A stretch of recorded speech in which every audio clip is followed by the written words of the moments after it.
तुमचं झालं का तयारी? मला एक काय प्रश्न विचारायचा. एक मिनिट आहे.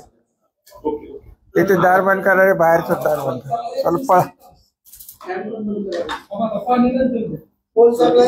पाणी दे, पाणी. नाही, माझं म्हणणं काय आहे, अरे एक मिनिट ऐकता का जरा बाबा.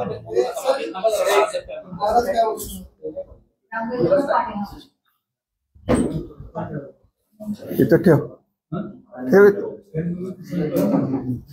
माझं म्हणणं काय आहे की अत्यंत गडबडीत झालेलं आहे. हे फॅन बंद कर बाबा.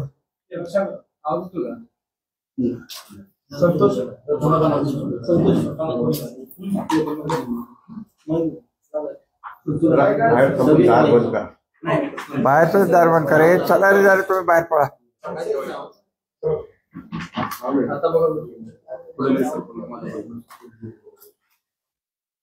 तपास साहेब, आमच्या दृष्टीने सोयीचं काय होईल मी सांगू का?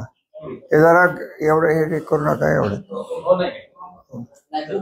अत्यंत काही गडबडीत आम्ही गेलेलो. त्याचं खरं कारण ऐका जर 4 वाजताची स्वतः कॉन्फरन्स तुम्हीच सांगितली, त्यामुळे उद्यापासून आचारसंहिता लागेल, काही गोष्टी बोलता येणार नाहीत. त्यामुळे आम्ही खरं सांगायचं तर त्यांनी काल जे काही केलेलं आहे त्याचा काही फारसा काळजीपूर्वक अभ्यास केलेला नाही.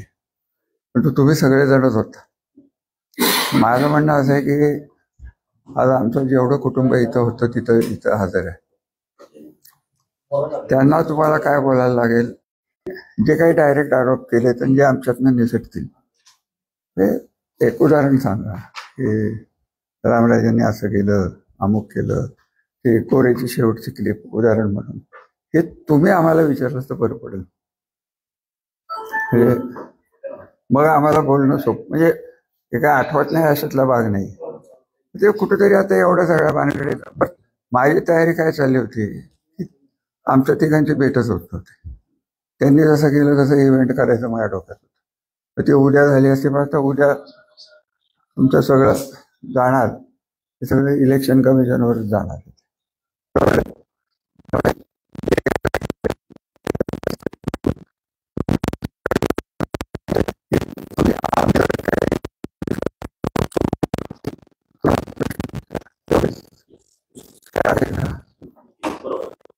ठीक.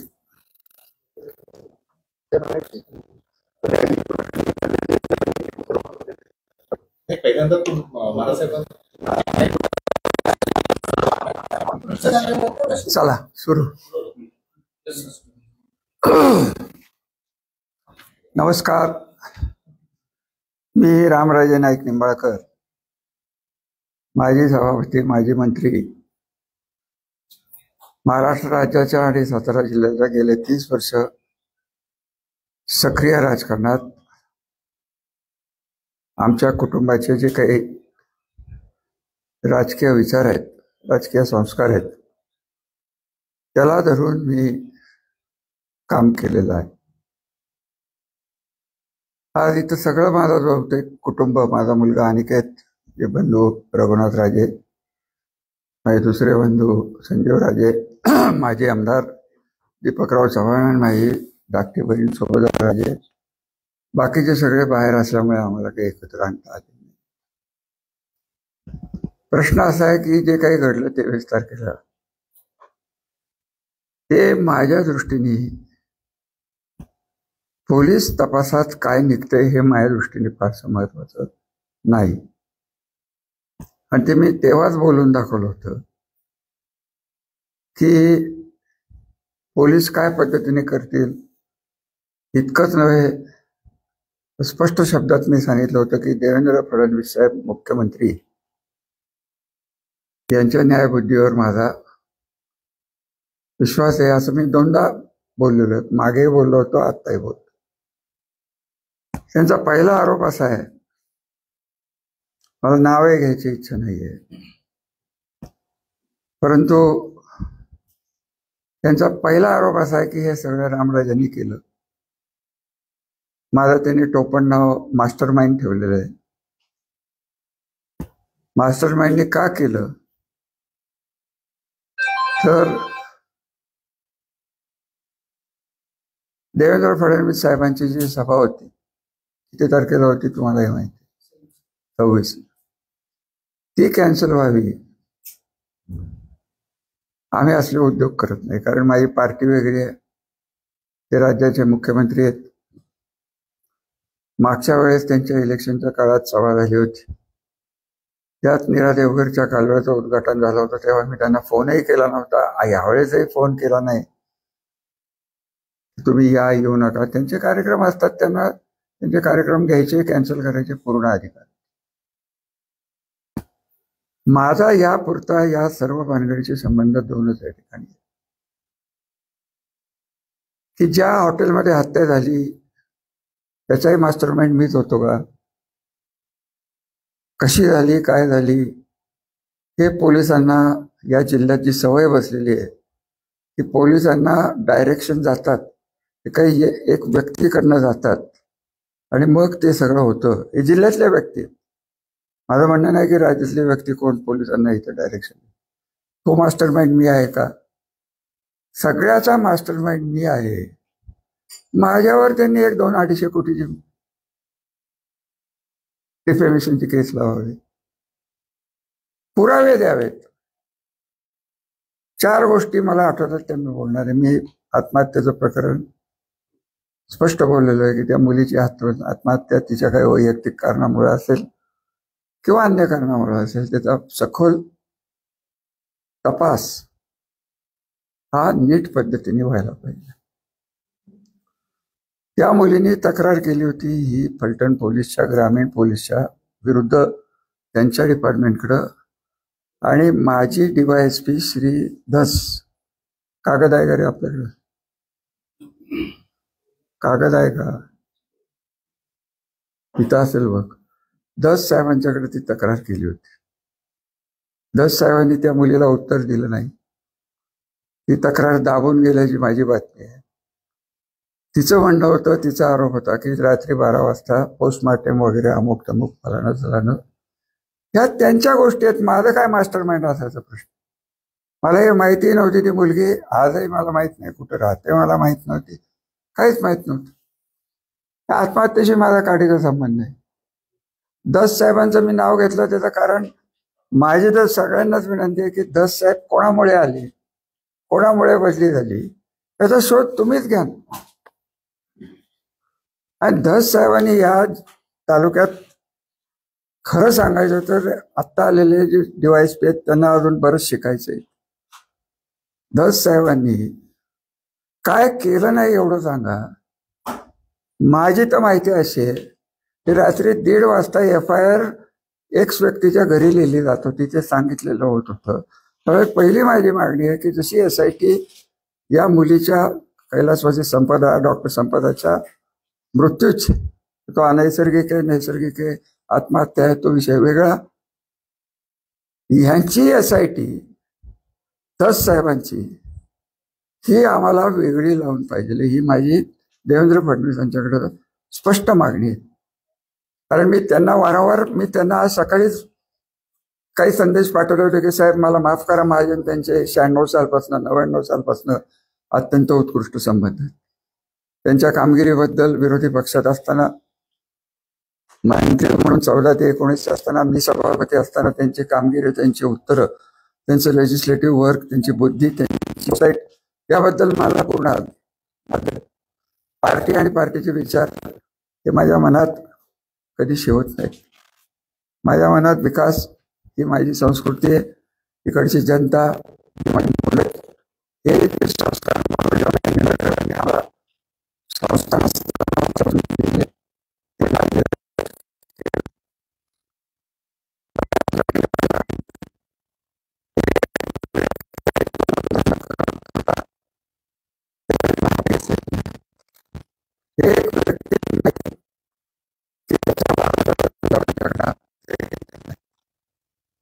धस साहेबांच्या काळात ह्या ज्या केसेस आहेत 277 त्याचा जे उल्लेख करतायत त्यांनीच केलेला आहे, अंधारे मॅडमनी केलेलं आहे, मला माहितच नव्हतं.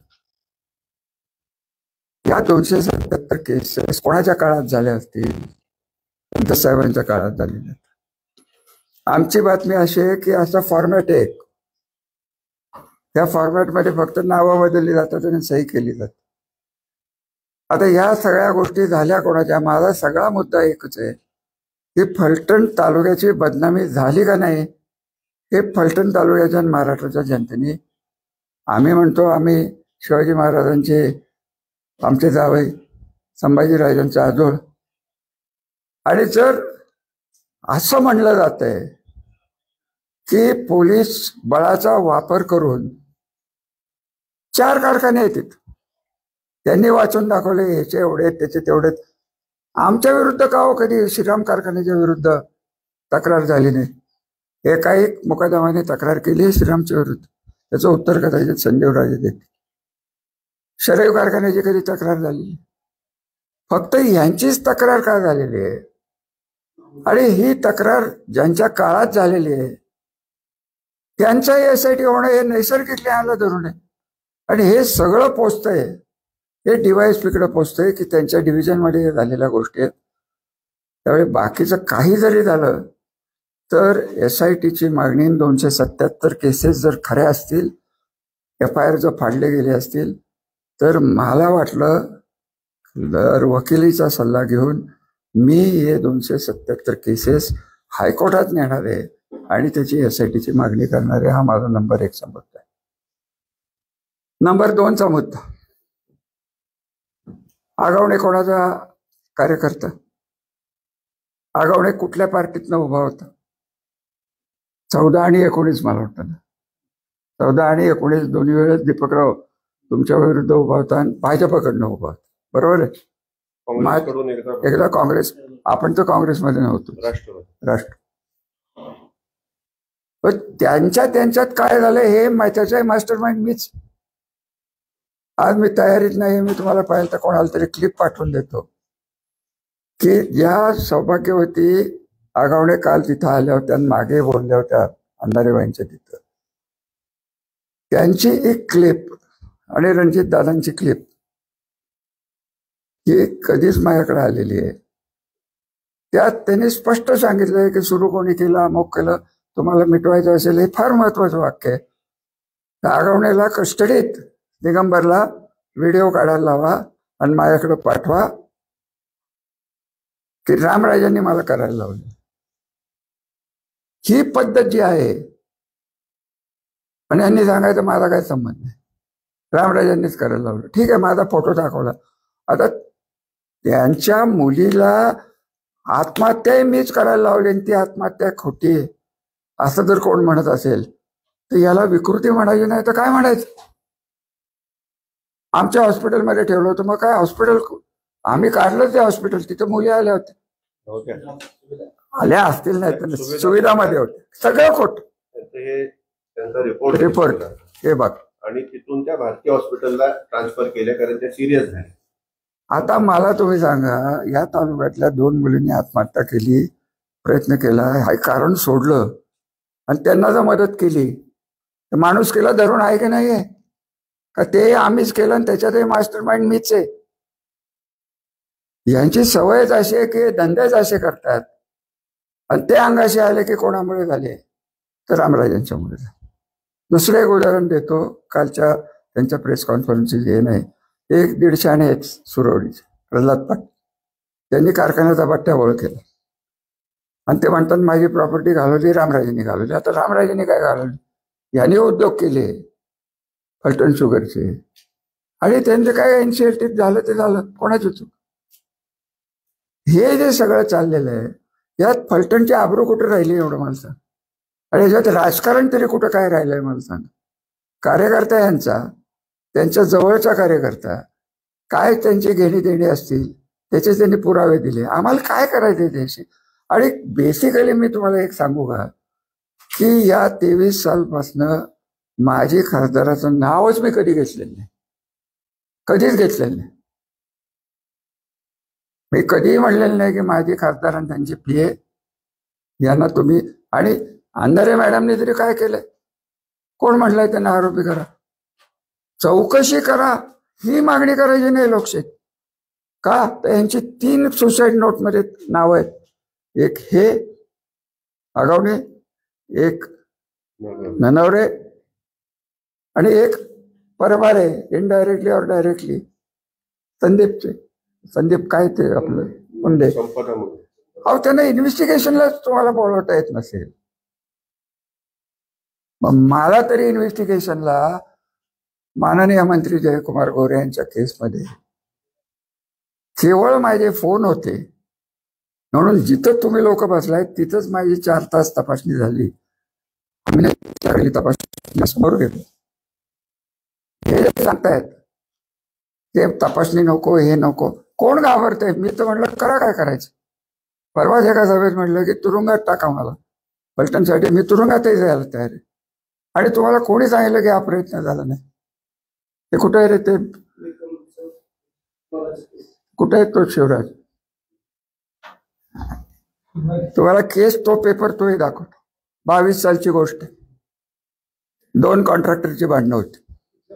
ते कॉन्ट्रॅक्टर माझ्या संबंधित आहेत. त्यांची भांडणं चालली होती. त्यांची एकमेकात काय पैसे घेण्यात नाही. माझा काही काढीचा संबंध नव्हता. विषय असा आहे त्यात की त्या 2 केसेसमध्ये ह्या माणसांनी दुसऱ्या एक केस झाली तर नाव तर येणारच आहे, त्यामुळे मी नाव सांगतो. निकम नावाचा कोणतरी कॉन्ट्रॅक्टर आहे.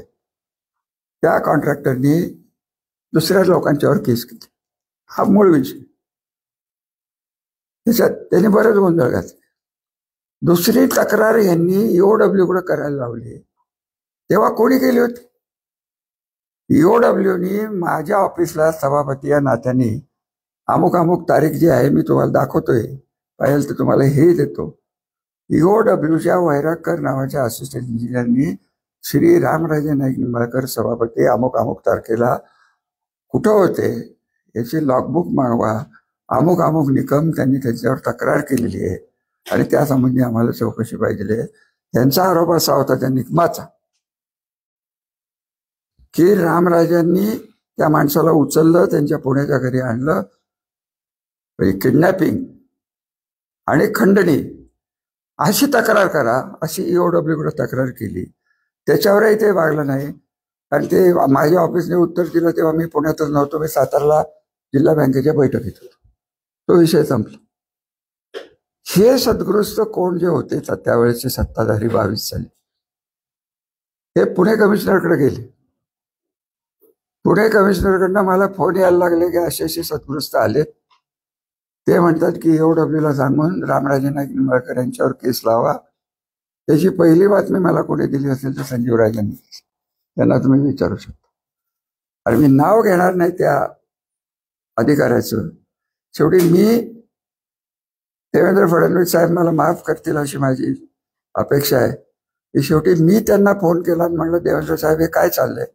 ते म्हणाले तुम्ही काळजी करू नका, जे काय चाललंय ते गैर आहे आणि राजकीय माणसाला कुठेही येतं धक्का लागायला नाही पाहिजे असं देवेंद्र फडणवीसांनी पुणे कमिशनरला सांगितलं. आणि हे म्हणतात की मी मास्टर माइंड आहे. मग ह्याचा मास्टर माइंड कोण आहे? आम्ही चौकशी तरी केली, आम्ही तक्रार तरी केली. काही झालं तरी रामराजांनीच केलं. रामराजांना काय दुसऱ्या आयुष्यात उद्योग नाही. काय केलं तर मी विकासाची कामं आणतो. आता विकासाची कामं आणतो, सारखं जे नीरव देवघरचं चालतंय त्यांचं. मला प्रश्न विचारायचा आहे की मी जर धरणा आणि 66 किलोमीटर पर्यंत कालवा आणला नसता तर फलटण तालुक्यात पाणी तरी आलं असतं. 19 साली हे खासदार झाले. त्यांनी पहिला आरोप केला अजितदादांच्यावर, शरद पवारांच्यावर की पाणी चोरलं. आणि त्यांचा माणूस उभा कुठनं राहिला 2025. हा सगळा जो घोटाळा चोर बाजार चाललेला आहे हा फलटण तालुक्याच्या विकासाला शोभणारा नाही. आगवण्याची केस झाली, ते नंदू रणवरेची केस झाली. आता मी त्याला सांगितलं मी मास्टर माइंड आहे का की बायको बरोबर आत्महत्या कर? त्याची चौकशी नाही. आम्ही तक्रारी तरी केल्या. उलट यांनीच त्याच्या भावाला बोलवून सांगितलं की रामराजांनी करायला लावलं अशी तक्रार. आता ह्या किती गोष्टी मी तुम्हाला सांगू की वैयक्तिक त्यांना जनाधार नाही. ती कालची माणसं वगैरे आजकाल माणसं आणण्याचं शास्त्र झालेलं आहे. काल त्यांचे जे काही तथाकथित इव्हेंट झाला त्याच्या खालच्या कॉमेंट जर कोणी वाचल्या तर तुम्हाला कळेल की प्रतिक्रिया काय. त्यांचं त्यांना दाखवलं, दुधाचा अभिषेक केला, हा इव्हेंट नाही तर काय. दूध कोणाला घालतात? माझ्या माहितीने शंकराच्या पिंडीवर घालतात, देवाला घालतात. देव आहेत का? मग स्वतःला जर देव समजत असतील तर फलटण नगरपालिकेचं पाणी तरी घेऊ नका, तेवढं तरी वाचल. तिथं दूधच घाला, कुठेच्या फॅक्टरीतनं दूध घ्या. हा सद्ग्रस्त म्हणलं तर नात्यात आहे, म्हणलं तर नाही. कारण नाईक निंबाळकरांची ही संस्कृती नाही. एक्स्टॉर्शन, प्रशासकीय दबाव, यातनं यांनी जे कारस्थानं रचून सर्वसामान्य माणसाला हैराण करून सोडलंय त्याला मी शेवटपर्यंत विरोध करणार आहे. आणि याच्यात त्यांच्या बीजेपीचा काही संबंध नाही, आपल्या पार्टीचा संबंध नाही.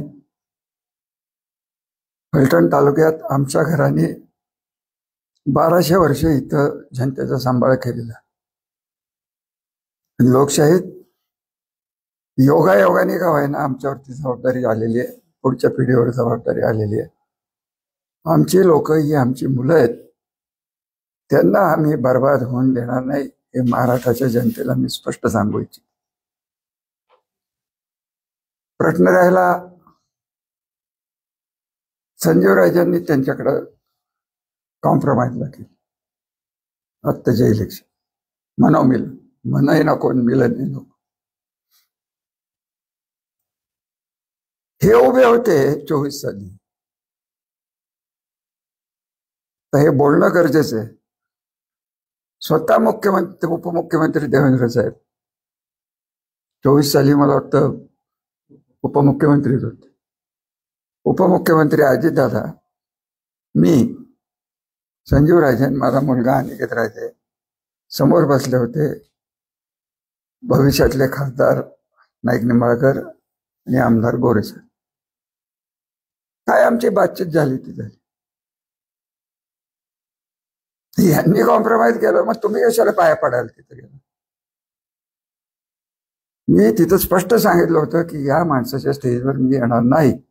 देवेंद्र साहेब मला माफ करा, मोदी साहेब आणि मेहता आपले अमित शाह साहेब यांच्याबद्दल बोलायला मी स्वतःला फार मोठा माणूस मानत नाही, परंतु ज्या माणसांनी माझ्या आई वडिलांची लग्न आणि हे सगळं जे काढलं, इतकी मानहानी सहन करून मी या माणसाबरोबर कदापि तडजोड करणार नाही. त्यांच्या घराबद्दल बोलायचं झालं तर यांचे वडील जे माझे मित्र होते त्यांची मी माफी मागतो. इथे लग्न माझ्या आजोबा नसते तर लग्न झालं असतं का पेटू? लग्नालाच कोण तयार नव्हतं. इंदुराव गेले, इंदुराव कसे असले तरी आशा नव्हते. त्यामुळे या माणसाचं माझं वैयक्तिक काही नाही, त्याच्या मनोवृत्ती जी विकृत आहे ही विकृती त्याने त्याच्यापाशी जर ठेवली आणि त्याला उगाच मुलामा त्याने आणलेला आहे की मी फार सॉफिस्टिकेटेड आहे, मी फार उद्योगपती आहे, त्यांच्या उद्योगाबद्दल तर मला काहीच बोलायचं. पण मी हे आपल्याला सांगेन की ते जे काय करतात, ज्या पद्धतीने उद्योग करतात, आज ना उद्या तो फुगा फुटणार आहेच. फक्त सत्तेतनं पैसे आणि कर्ज कशी मिळवायची याचं जर अप्रतिम ज्ञान कोणाला असेल तर या सद्ग्रस्तला आहे. हे जाहीर मी बोल, तर या माणसाविषयी मला काही जास्त बोलायची इच्छा राहिली नाही. बाकीचे जे फुटकर कोण बोलत होते, दिलीप भोसले साहेब, काय बोलू, मास्टर माइंड मीच आहे. गेले 2 टर्म त्यांच्या मंडळी बहिणी या आमच्याच नगरसेवक, त्यांची मुलं आमच्याकडे येणार. आता या सगळ्या गोष्टी सगळ्यात वाईट जर कोण बोलत असेल तर ते श्रीमंत स्वतःला जे लावून घेतात ते शिवरूपराजे. शिवरूपराजांनी अजितदादाची बाजू घेतली. अजितदादांची बाजू का घेतली हे त्यांना माहिती. आम्हाला काय माहिती आहे की कोणी त्यांना किती पैसे दिले हे आम्हाला माहिती. दिले असतील नसतील भाग वेगळा आहे. त्यांना सभापती केलं, मार्केट कमिटीचं सभापती केलं, त्यांना जिल्हा बँकेत घेतलं, त्यांच्या वडिलांना जिल्हा बँकेत घेतलं, त्यांच्या वडिलांना श्रीराम कारखान्याला यांच्या वडिलांनी संचालक केलं. हे मूळचे कुठले तो? हे आहेत कोल्हापूरचे. सरलस्कर म्हणजे काय तिकडची पदवी आहे मला काय माहिती. आले किती झाली इथं? 67 साली, 76, 72. या तालुक्यासाठी त्यांनी काय केलं? श्रीराम कारखाना काढला. श्रीराम कारखान्यात कधी भांडवल गुंतवलं? फलटण एज्युकेशन सोसायटीला कधी मदत केली? मालोजी बँकेला कधी मदत केली? आणि मग त्यांनी म्हणाले की आम्ही फलटण, आम्ही अमुक. याच्यातही राष्ट्रवादी काँग्रेसचा काही संबंध नाही. आणि सगळ्यात वाईट असं आहे की माजी खासदारांनी इकडं प्रेस कॉन्फरन्स घेत होत्या अंधारे मॅडम, त्यांची क्षमा मागितली आणि सगळं मीच करायला लावलं. अहो मी तर काहीच बोललो नाही त्यांना. एक अक्षर त्यांचं काढलेलं नाही, कारण मला माहिती आहे पुढे काय होणार. हे काय करणार, मला टार्गेट करायचा प्रयत्न केला आणि रामराजांनी तालुक्याची बदनामी केली. तुमचा जन्म हीच तालुक्याची पुण्याई असं म्हणायची वेळ आलेली. आणि आमचा जन्म इथं तिथं व्हायला नको होता असं वाटतं. इतका पुण्यशील माणूस नाईक निंबाळकर घराण्यात तुम्हाला कुठेही दिसणार नाही. अजूनही त्यांची प्रकरणं बाहेर काढायची म्हणली तर काढते. अजून थोडे 2च दिवस थांब.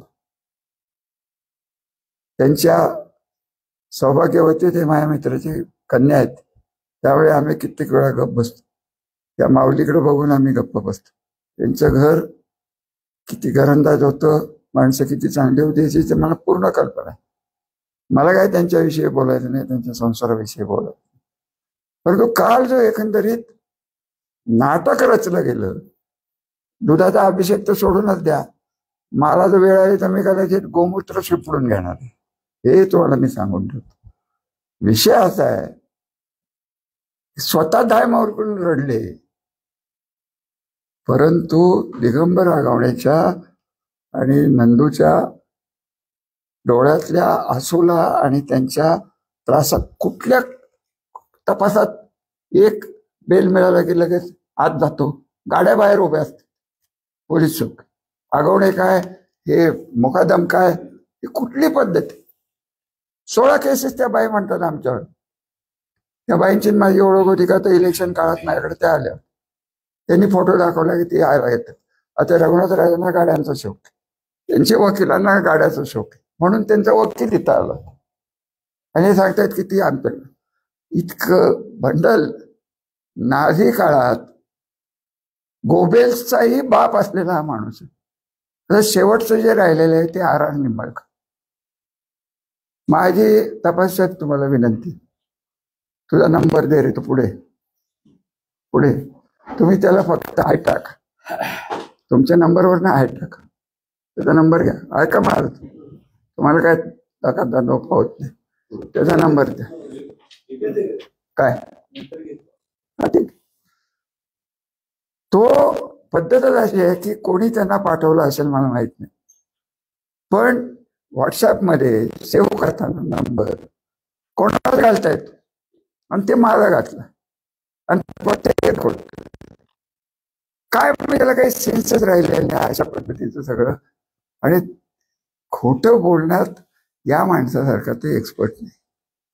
या माणसाने वयवर्ष 17 असताना 96च्या इलेक्शनमध्ये नगरपालिकेच्या 4 तास मला केंद्रे नावाच्या घराच्या बाहेर शिवाय दिल्या होत्या.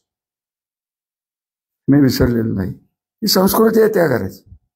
माणसं पळवणं, दमदाट्यात येणं. आज मला तुम्ही सांगा, सगळ्या पोरांच्यावर पोलिसांच्या केसेस आहेत, यांच्यावर एकही केस का नाही? निष्पापेत म्हणून. अहो हिंमतच होत नाही पलटणच्या लोकांची. किती असलं, किती ऑपरेशन केलं त्यांनी, किती सप्रेशन केलं, किती चारा केला, तरी त्यांच्यापर्यंत पोलीस पर्यंत ते जाऊ शकत नाहीत. पोलिसांच्याकडे साऱ्या केसेस गेल्या तरी फोन करून विचारलं जातं की ही केस घ्यायची आहे का? यांनी होकार दिला तर केस घेतली जाते. आणि हे सिद्ध जर करायचं असेल तर राहुल धसचे CDR काढा, यांचे CDR काढा, त्यांचे जे 2 सेक्रेटरी आहेत त्यांचे CDR काढा. जमलं तर 19 सालपासनं 25 पर्यंत जे CCTV फलटण ग्रामीण आणि फलटण शहरात आणि DYSP ऑफिसरचे ते CDRच्या कॉपीज काढा. आणि मग तुम्ही तपासून ह्यांचं दूध का दूध आणि पाणी का पाणी काय असेल ते करू. अजून जर काय तुम्हाला विचारायचं असेल तर माझ्या दृष्टीने आमच्या कुटुंबाच्या वतीने मी हे क्लिअर केलेलं आहे. आमच्या त्यांचे काही वैयक्तिक भांडणं नाहीत. ज्या पद्धतीने त्यांनी सत्ता राबवली आहे ही चुकीची आहे. पार्टी आम्ही बघणार नाही. आम्हाला राज्य आणि देशाचं काही फारसं घेणं नाही. आमचा तालुका आणि आमचा जिल्हा याच्यात मर्यादित आमचे विचार असतात. 30 वर्षात घडवलेलं पाणी, शिक्षण आणि अन्य विकासाची कामं हे जर हे तपासू शकतील, वाढवू शकतील, आम्हाला काही त्यांना विरोध करायचं कारण नाही. परंतु धरणं मी केली, पुनर्वसन मी केलं, आयत्या वेळेस मी केलं. त्यांनी शपथ घेऊन सांगावं की 3 वर्षापूर्वी 2 बलकवडीचं पाणी बेकायदेशीररित्या सोडून स्वतःच्या कारखान्याचे टँक धुवून घेतले की नाही, घ्या परवानगी, नाही तर मी तुम्हाला काढून देतो, पैसे दिलेत. अख्खं एक रोटेशन त्यांनी स्वतःच्या टँकमध्ये काढलं. त्यांचे जे कशाचे मळीचे ना होते टँक, नाही, पाणी आपलं धरणाचं आणि 6 धरणाचं जे पाणी आहे, 6 गावांचं पिण्याचं पाणी आत्ता जाऊन द्या, सगळं तिथं पाझरतंय. करायचंच नाही काय. लगेच प्रतिक्रिया, स्वराज्य कारखाना बंद पडला तर रक्ताचे पाठ वाहतील, हे असलं आम्ही ऐकलंय. आणि हे जर थांबलं नाही तर आम्हाला 2च पर्याय आहेत. फलटण सोडून जाणं हे बाप जन्मी आमच्याच्याने होणार नाही. एक होईल त्यांना घालवू, आम्ही आमचं गाव सोडणार नाही. आमच्या गावाला आमची जी परंपरा आहे, आमच्या घराची जी अटॅचमेंट आहे ती राजकीय नाही. जन्म घेतला की आम्हाला नाईक निंबाळकरांना, आमच्या घराला, या लोकांच्यासाठी हे करायला लागतं, अशा आमच्या भावना आहेत. आपल्याला जर काही अजून विचारायचं असेल तर खुशाल विचारू शकता. धन्यवाद.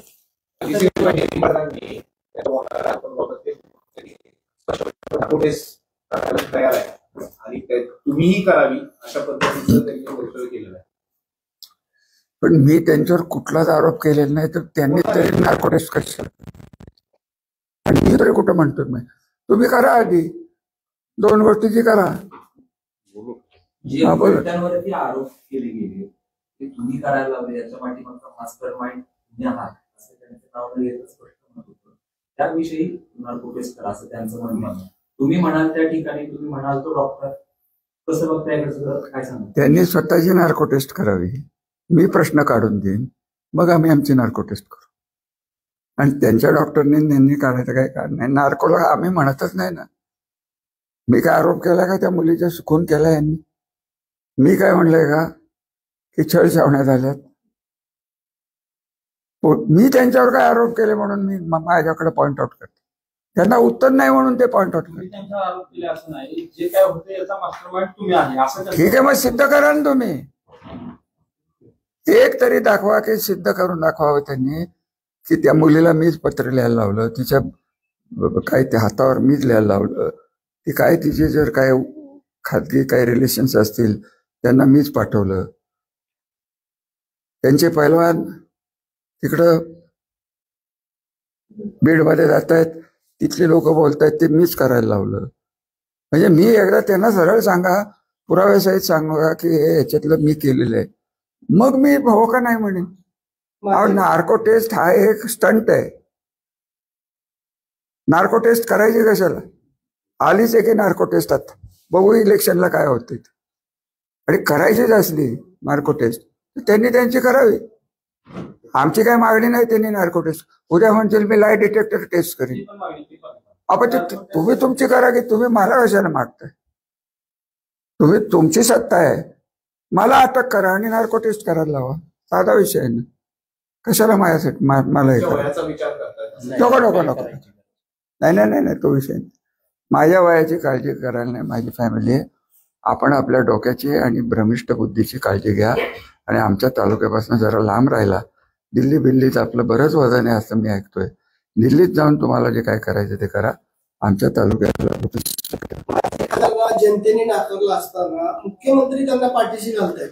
हे बघा साहेब, मी तुम्हाला क्लिअर कट सांगतो, हा त्यांचा पार्टी अंतर्गत प्रश्न आहे.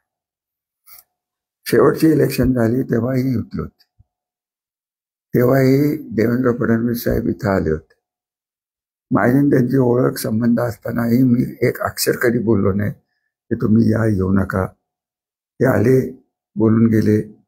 त्यांनी क्लीन चिट का दिली हे त्यांना झालेलं. बरं, मी काय तर भाषा करू शकते. क्लीन चिट या माध्यमांचा शब्द आहे. ते एवढंच म्हणले माझ्या आठवणीत बरोबर असेल की ह्याचाच रणजित निंबाळकरशी संबंध नाही. त्याच्यावर अंधारेबाईंनी जे सांगितलं ते जास्त समर्पक आहे. की आमच्यापैकी कोणीच तथाकथित त्यांचे जे विरोधक आहेत त्यांनी नावच घेतलं नाही. त्याच सभेत त्यांचं नाव घेतलं गेलं. तर कोणी जोडलं होतं त्यांचं नाव? त्या मी तर जोडलं नव्हतं. देवेंद्र फडणवीस याच्या आधीच मी सांगितलं की इथं बारकीशी याच खोलीत माझी प्रेस कॉन्फरन्स झाली आणि मी सांगितलं की फक्त फलटणची आबरू घालवू नका. साखरवाडीच्या सभेत मी सांगितलं की फलटणला परंपरा आहे त्याची आबरू घालवू नका. आणि मोदी आणि अमित शहा सारख्या लोकांनी आमच्या तालुक्याची संस्कृती ठेवावी. देवेंद्र साहेबांच्या न्यायबुद्धीवर माझा विश्वास आहे. त्याच्या पलीकडे यांचं नाव घ्यायला मोकळं कोण आहे? मला 277 जे एफआयआर कारवाईच्या बाबत बोलले तर जिल्ह्यामध्ये 160 एफआयआर आहेत. हे बघा, ते 277 एफआयआर काय आहे ते मी डोळ्यांनी बघितल्याशिवाय मी काय बोलू शकत नाही. त्यांनी जे काय आकडेवारी दिली ही 277 एफआयआर कोणी काढले? मी काढले का? अंधारे मॅडमनी काढले. त्यांना विचारा ना तुम्ही, माझा काय संबंध? मला हे तुम्ही विचारताच का मीडिया म्हणून? मी काय याच्यातले आरोप केले, त्यांनी जे उत्तरं दिली, मला मास्टर माइंड केलं, त्यातल्या कुठल्या गोष्टीचं माझं कनेक्शन आहे एवढं सांगा भाऊ. एक सांग, तुमच्या मताने सांग. संजीव राजे नाईक निंबाळकरांच्या घरातून जयश्री अगवणी बाहेर पडतानाचा एक व्हिडिओ त्यांनी काढला. काय दिसलं तुम्हाला? त्याच्यामध्ये वकील सुद्धा त्याच्यातून बाहेर पडताना दिसते. त्याच्यामध्ये तुमचे काही कॉल रेकॉर्डिंग सुद्धा जे जयकुमार गोरेंच्या प्रकरणात शेवटचं मीच बोलतो. शेवटचं मी असे काही पुरावे त्यांनी तुमचा या मागे एक मिनिट. जयकुमार गोरेंनी, ते तुम्ही नंतर बोला. जयकुमार गोरेंनी महाबळेश्वरला देवेंद्र साहेब असताना हे रेकॉर्डिंग लावलंय जे महाराष्ट्र टाइम्सच्या डिजिटल चॅनेलवर आलंय. तुम्हाला पाहिलं असेल ते मी पाठवतो. मला जे आठवतंय ते त्या मुलीनी म्हणजे महिलेने कोणाच्या तरी फोन केला होता आणि ती मला असा त्रास होत होता, मला मदत करा एवढं बोलली. मी तिला म्हणलं की तुम्ही जर शिकला सवरला असाल तर इन्शुरन्स बँकेचे काही आमच्या स्कीम होत्या त्याच्यात तुम्हाला नोकरी मिळू शकेल. न पेक्षा आमचे सहकारी एक माजी आमदार होते, आता माजी झाले, त्यांच्याकडे जा, त्यांची सातारामध्ये ओळखी आहेत आणि त्यांना तुम्हाला नोकरीची मदत होईल. आता ह्याच्यात माझं काय चुकलं?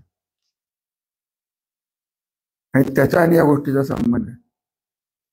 आणि ते 16 साली झाले, 25 साली झाले स्वतःच्या केसमध्ये. आणि त्यांचं जे घरात आले ते सांगतील. आगामी होणाऱ्या नाही, याच्यामध्ये काही गोष्टी आणखी स्पष्ट होणं आवश्यक आहे. पहिल्यांदा म्हणजे हा जो सर्व प्रकार डॉक्टर संपदा मुंडे यांच्या नंतर हा जो चालू झाला, याच्यामध्ये रामराजे साहेबांनी तर स्पष्टीकरण पूर्णपणे दिलेलं आहे. परंतु मला एकच प्रश्न त्या ठिकाणी पडलेला आहे की त्यामध्ये माजी खासदारांचं नाव का आलं? त्यांचा काही चौकशी समिती त्यांच्यावर नेमली होती, त्याचा जो रिपोर्ट आहे त्या रिपोर्टमध्ये त्यांचा आणि त्यांच्या पीएनचं नाव होतं. आणि ह्या चौकशी समिती जी काही कागद बाहेर आली ती तुम्ही पत्रकार मंडळींनी बाहेर आणलेली आहे. की रामरायांपर्यंत येण्याचं, आमच्यापर्यंत येण्याचं काहीच कारण नव्हतं आणि माहिती नव्हतं अशी चौकशी त्यांच्यावरती झाली. आणि या चौकशीमध्ये अशा प्रकारचा काय उल्लेख असेल हा तुम्ही पत्रकार बंधूंनी त्या ठिकाणी हे सगळं बाहेर आणलं, त्यामुळे ते बाहेर आलं. आणि त्यानंतर अशी काही घटना घडल्यानंतर शेवटी ही अत्यंत दुर्दैवी घटना आहे. त्यामुळं त्या व्यक्तीलाही सहानुभूती, सिंपती मिळतच असते आणि संपूर्ण महाराष्ट्रातूनच त्या ठिकाणी सिंपती मिळाली. आणि जी कारणं घडली असतील ती कारणाबाबत चौकशी व्हावी अशी सर्वांची माफक अपेक्षा आहे. याच्याबाबत आम्ही कधीच कुठं उल्लेख केला नाही की त्यांच्यामुळे घडला. आता नंदकुमार ननवरे यांनी तर प्रत्यक्षात नाव घेतलं, त्यावेळेला तरी कुठं राजकारण सुसाईड नोट होती त्यात नाव आहे. यांनी नाव घेऊन उड्या मारल्या, मग काय मागं रामराजे त्या ठिकाणी बसले होते का? आम्ही ढकललो होतो. हा खराच विषय आहे ना. त्यावेळेला आम्ही कुठं राजकारण केलं? हा विषय सुद्धा कधी काढला नाही. हा विषय हा आला पुढं, हा पत्रकारांनी आणला. जे काही स्वयंसेवक वगैरे एनजीओज असतील किंवा सुषमाताई अंधारेंसारखे असतील की जे अन्यायाला वाचा फोडत असतात, त्या मंडळींनी पुढे आणलेला आहे. हा विषय माहिती तरी असायला पाहिजे ना की अशा प्रकारची चौकशी समिती झाली, चौकशी समितीमध्ये असं म्हटलं होतं, त्याचा उल्लेख होता. आमच्यापर्यंत याचं कारणच नाही आणि आलेलंही नाही. आता तुम्ही आरोप केल्यानंतर त्या ठिकाणी मग काही कागदपत्र त्या ठिकाणी आपोआपच त्या ठिकाणी गोळा करणं आवश्यक होतं, कारण आम्हाला आमचा खुलासा त्या ठिकाणी दिला पाहिजे. आता जर त्या ठिकाणी म्हणायचं असेल की ते आगोणे साहेब त्यांचे दोनदा उमेदवार होते, एकदा काँग्रेसच्या माध्यमातून होते, एकदा भाजपच्या माध्यमातून होते. आता त्यांचे जे काय आहेत संबंध आर्थिक असतील इतर काय असतील हे त्यांच्यापाशी. ज्या वेळेला त्यांच्या मुलींनी आत्महत्येचा प्रयत्न केला त्यावेळेला त्या पहिल्यांदा सुविधा हॉस्पिटलमध्ये फलटणला ऍडमिट झाल्या, नंतर भारतीय हॉस्पिटलमध्ये गेल्या. त्याचा आणि आमच्या कुठल्याही संस्थेचा काही कुठं काडीचा संबंध नाही. आता विनाकारण जोडायचं आणि माझं तिकीट हे झालं कधी 22 साली. आता हे घडलेलंच नाही. आपल्याकडे कशी बघ आता कागद आहे हे 22 साली घडलं. भारतीय विद्यापीठमध्ये गेल्यानंतर हॉस्पिटलमध्ये गेल्यानंतर त्याच्या पलीकडे त्या ठिकाणी काही सांगितलं नाही आणि उलट त्यांचा जीव वाचवण्याचं काम रामराजेंनी केलं. म्हणजे जे काही त्यांनी केलं होतं त्यांचा जीव वाचवण्याचं काम केलं. अजून एक मुद्दा आहे की ज्या वेळेला ते आगवणे साहेब एकदा रामराजेंच्या विरोधात उपोषणाला बसले, एकच वर्ष आधी. ज्या वेळेला पोलीस त्यांना उठवायला आले त्यावेळेला त्यांनी काहीतरी पिण्याचा प्रयत्न केला. मग आता हे त्यांच्या आत्महत्येला कोणी पण वृत्त त्यांना केलं हा विषयच आहे ना. त्यावेळेला त्यांच्या मागे कोण होतं? म्हणजे अशी खोटी नाट्य आरोपांची त्या ठिकाणी साखळी.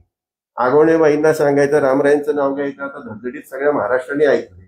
ह्याच्या मागे खरं कोण आहे आणि काय, आणि आम्ही कधी कोणाच्या मागे अशा प्रकारे लागलोय? रामराजे गेली 30 वर्षापासून राजकारणात आहेत. अनेक वर्ष आम्ही मंडळींनी तालुक्याचं नव्हे जिल्ह्याचं राजकारण केले. अनेक विरोधक होते. कुठल्या विरोधकाला अशा प्रकारचा त्रास आहे? आता तुम्ही पत्रकार बंधूंनी पुढे आणलेलं त्याचं खापर आता कोणावर फोडायचं तर रामराजेंनी केलं त्यामुळं फलटण तालुका बनणार, असं होत नसतं. त्या ठिकाणी आगवणेबाईंची माझी आजपर्यंत कधी गाठभेट नाही. आगवणे कुठलीतरी कार्यक्रमात पूर्वी भेटले असतील तर असतील, पण कधीही गाठभेट नाही, कधीही कुठल्या प्रकारची चर्चाही नाही. आणि एखाद्या वेळेला त्या मदतीला आल्या असत्या तर करायची का नाही हा वेगळा विषय होता, पण तसं कधी घडलंच नाही. त्यांची आणि माझी भेट झाली ही वस्तुस्थिती आहे, कारण त्यांना भेटायचो आणि त्यांना त्यांची पुढची लोकसभेची निवडणूक सोपी करण्याच्या दृष्टीने तालुका एकत्रित करू अशा प्रकारची त्यांची भूमिका होती. परंतु त्या भूमिकेबरोबर त्यांचं असं स्पष्ट म्हणणं होतं की त्यामध्ये रामराजेंना बाजूला ठेवून तुम्ही या, आम्ही आमचं घर कुणाहीसाठी कुठल्याही राजकारणासाठी कधी फोडायला तयार नाही. आम्ही अभेद्य एकत्रच राहणार आणि त्यातून कधी अशा प्रकारची कुणी आम्हाला कसलीही ऑफर दिली तरी ती कधी मान्य केली जाणार नाही. आम्ही एकत्र राहणार. काय असेल ते आम्ही लोकांसाठी करतोय, कुठल्या पदासाठी करत नाही आणि लोकांसाठी इथून पुढच्या काळातही काम करत राहणार. या ठिकाणी काल जे काही नाटक झालं ते कशासाठी झालं हा मलाच प्रश्न पडला. ह्या नाटकाचा अंक आहे म्हणजे अक्षरशः त्या ठिकाणी ऍक्टिंग करून सगळं चाललं. म्हणजे माझ्या हातात असतं तर दादासाहेब फाळके अवॉर्ड द्यायला पाहिजे त्यांना. नाही ऑस्कर आंतरराष्ट्रीय. फलटणची दहशत थांबवण्यासाठी आपण मुख्यमंत्र्यांकडे मागणी करणार आहात. आता अजून काय करायचं बाकी राहिलंय का? मुख्यमंत्र्यांनाच ऍक्शन घ्यायला लागणार आहे. मी मागणी वेगळी का करू? आणि तुम्हाला कोणी सांगितलं की मी मुख्यमंत्र्यांचे माझे संबंध आहेत? हे तर जाहीर सांगितलं. त्यांना मी 50 वेळा सांगितलं की तुमचं नाव वापरून हे असं चाललेलं आहे. ते म्हणाले मी कधी बोलतच नाही. यांची पद्धत कामाची ही अशी आहे की सत्तेच्या ठिकाणी जायचं, सत्तेच्या ठिकाणी जे मुख्यमंत्री असतील, उपमुख्यमंत्री असतील, अजून कोण मंत्री असतील त्याच्या पीएला गंडवायचं, पीएनेच्याकडनं फोन करायला लावायचे. हे सगळं 14 सालपासून चाललेलं आहे. त्यामुळे देवेंद्र फडणवीसांना याची पूर्ण कल्पना आहे अशी माझी खात्री आहे. आता त्यांच्या पार्टीचे प्रश्न आहेत, त्यांच्या पार्टीचे माजी खासदार आहेत, त्यांच्या पार्टीचे अजून अन्य लोक आहेत, या त्यांचा विषय आहे. आम्ही आमच्या लोकांच्या बरोबर राहणार हा आमच्या हातातला विषय आहे. आणि जर ते करायचंच असेल तर आता या तालुक्यातली प्रशासकीय दहशत, ते अजून एक बोलले त्या प्रांतपै काय तुम्ही बोललं म्हणलं, मॅडम तुम्ही महिला आहात, तुम्ही नीट वागा, लोक येऊन सांगतात की आम्हाला आई बहिणी होणं शिवाय देतात, हे मला कळतात. तर त्यांना म्हणलं मी नीट राहा, त्यात गैर काय, यांना काय त्यांची काळजी पडली, त्यांची बहीण आहे का ती? ह्याच्यामध्ये त्यांच्या बरोबर असणारे ऍडव्होकेट निकम यांनीच त्यांच्या विरुद्ध आक्षेप निर्माण केला. हो, म्हणजे हा सर्वसामान्यांचा त्या ठिकाणी असेल तो आक्षेप तो जो बोलत होता ना बॅरिस्टर निकम माझ्याबद्दल, सडलेलं डोकं सडकं डोकं, हा सडका माणूस निकम, मूळ घराणं त्याचं कुठलं पुण्याच, इथे येऊन आमच्याला शहाणपणा शिकवतोय. कुठेही निदर्शनं करायची म्हणलं की हे कोंबडा तिथं पुढे असतो. आज त्याचा बाप आजही आमच्या दूध संघावर डायरेक्टर आहे. आणि हा त्याचा बाप 122 कोटीच्या कुठली पतसंस्था जनता यशवंत नाही त्याच्यात अडकलाय. ते बघ की म्हणू, तुला काय करायचंय, मार्केट कमिटीचं काय होतंय, आम्हाला या गोष्टी बोलायच्या नव्हत्या. ही सगळी जी लोक तिथं दिसली तुम्हाला काल, ही काही ना काहीतरी वैयक्तिक महत्वाकांक्षेसाठी किंवा वैयक्तिक आमच्या घराचा, आम्हाला घराचं, हे बघा यांना जे प्रेम मिळतंय ना, हे दहशतीचं प्रेम आहे. आमचं प्रेम आहे हे त्यागाचं प्रेम आहे. आम्ही त्या लोकांना नीट, आजही मी वयाच्या 78 वर्षी 12 तास बसतो, हे तर 30-30 लग्न करतात, हेही त्यांच्या त्या घरी तेच करतात. तर यांच्या घरी काय चालतं, माझा जाहीर सवाल आहे, त्यांच्या भावाविषयी मी बोलणार नव्हतो, त्याची प्रकृती व्यवस्थित. अमित भोयटे नावाचा नंदकुमार भोयटेचा जो पुतण्या होता आहे, तो आज आम्हाला सोडून तिकडे गेला.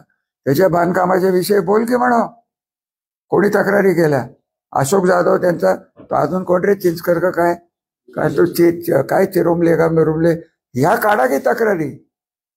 308 नगरपालिकेच्या कायद्याच्या कलेक्टरकडं गेल्या 15 वर्षात किती तक्रारी झाल्यात, त्यातनं काय निघालंय? कामं थांबण्यापलीकडे या मंडळी काही करत नाहीत.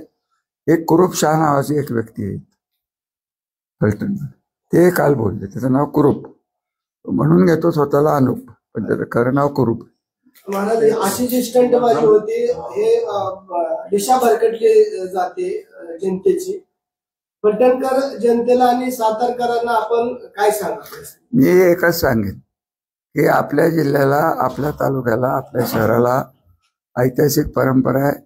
आमच्या कुटुंबाला ऐतिहासिक परंपरा आहे.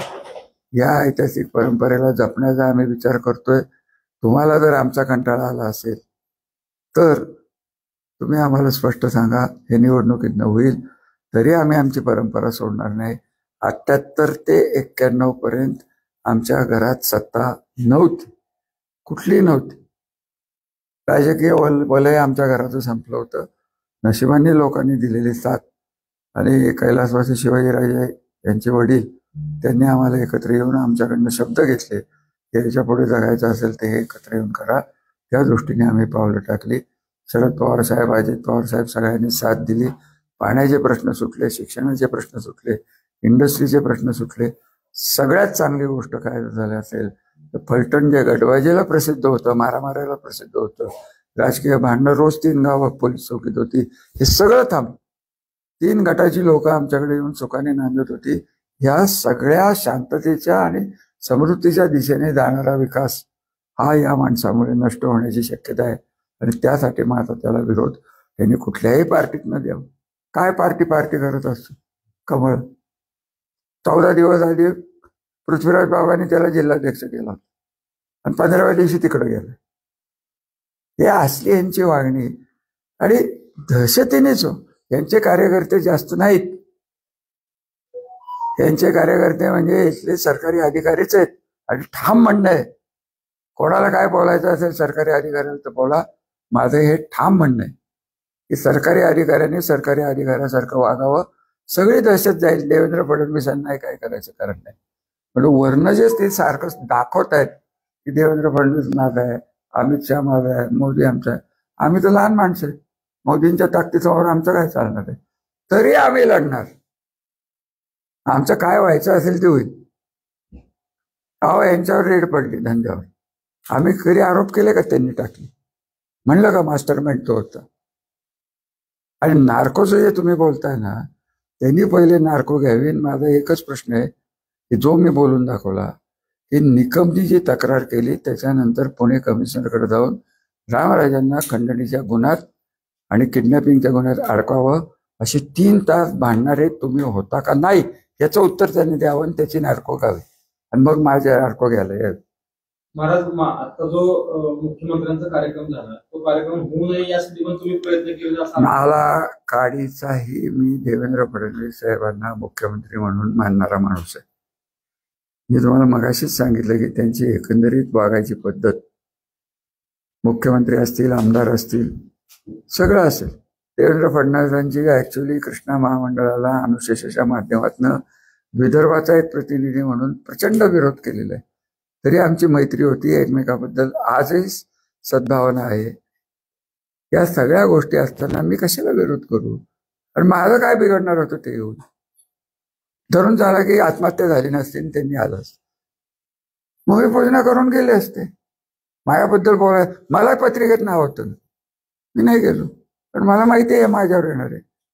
ही सुरुवात कोणी केली त्या सभेत या विषयाची?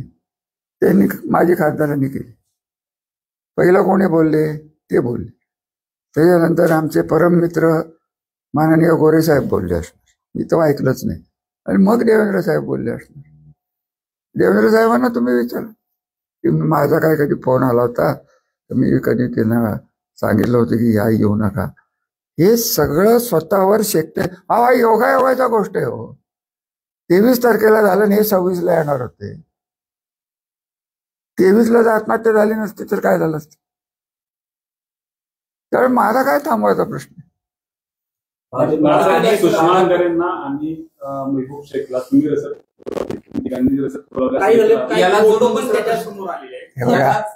एक मिनिट. महबूब शेख माझ्या ओळखीचा आहे का? तर आहे. ऑफिशियली आज मी कुठल्या पार्टीत आहे? घड्याळ पार्टीत. आता खासदारकीच्या इलेक्शनमध्ये रघुनाथराव यांनी पुढे होऊन काम कोणाचं केलं? ते काय राष्ट्रवादी पार्टीत नाहीत, ते घर म्हणून आम्ही एकत्र. त्यांचे राजकीय विचार वेगळे असू शकतात. त्यांनी पवार साहेबांचं काम केलं, त्यामुळे महबूबजींनी त्यांची ओळख आहे म्हणून तो फोटो दाखवा. काय लपवायचा आहे का? 8 मेला ते 8 सप्टेंबरला ते माझ्याकडे आले होते, त्यावेळेचा तो फोटो आहे. पण राजकीय व्यक्ती एकमेकाच्या ओळखी पाळखी असणारच ना. आणि तसंच तुम्ही मंडळींनी सगळ्यांना पुरवली, आम्ही कशाला पुरवतोय? प्रसिद्धी कोण देते? भाजपच्या स्थानिक नेत्यांनी तुमचं नाव घेतलं होतं. कोण? या पाठीमागे रामराज आहेत म्हणून. कोण? प्रल्हादला उत्तर दिलं की तुम्ही परवाच्या सभेत असं म्हणाल आहोत की नाव घ्यावं माझं. हो घ्यावा ना. मग कुठं घेतलं? निंबाळकरांनी काल तुमचं नाव घेतलं. कुठं घेतलं? फलटणचे विधान परिषदेचे आमदारांनी फलटण बदनाम केलं असं मग सांगितलं ना त्यांना, प्रूव्ह करून दाखवा.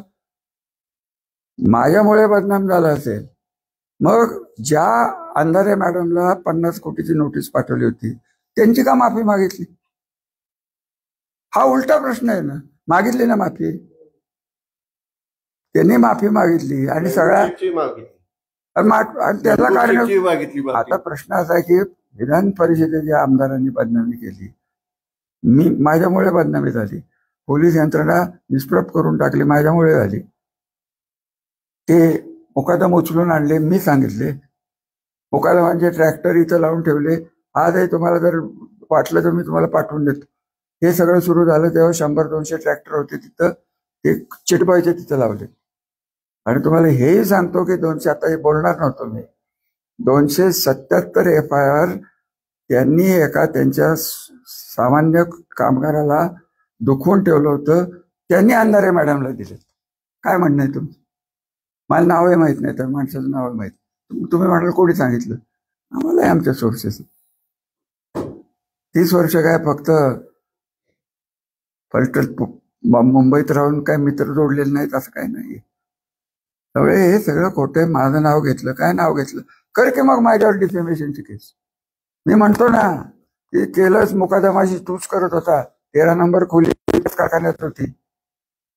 पहिली जर केस केली असेल तर विंचुर्णीला जाते, तर रात्री 2 वाजता माणसं उचलून मारली. इतकं होतं कार्यकर्ता स्वागतचा त्यांनी कोणाला फोन केला होता? महबूबला. कशाला फोन केला होता?